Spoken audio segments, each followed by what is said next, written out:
तिकडे हिंगोली जिल्ह्यातल्या औंढा नागनाथ तालुक्यामध्ये पाणी टंचाईचं संकट अधिक गडद झालंय। केळी तलाव पूर्णपणे कोरडा पडलाय। परिसरातील 10 ते 15 गावांच्या पिण्याच्या पाण्याचा प्रश्न त्यामुळे अतिशय गंभीर झालाय।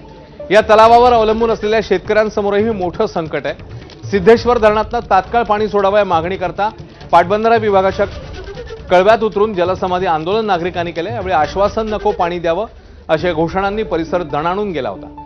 प्रशासनाने तातडीने निर्णय घ्यावा अन्यथा आंदोलन तीव्र होईल असा इशाराही आंदोलकांनी दिला।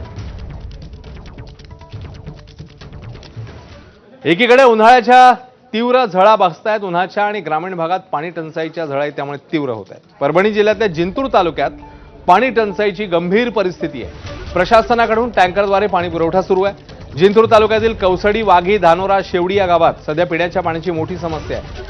त्यामुळे प्रशासनाने गावासाठी एकूण 5 टँकर सुरू केले। त्यामुळे कौसडी गावातील 3 टँकर, शेवडी आणि वाघी धानोरा गावाकरता प्रत्येकी 1 टँकरद्वारे पाणी पुरवठा करण्यात येईल।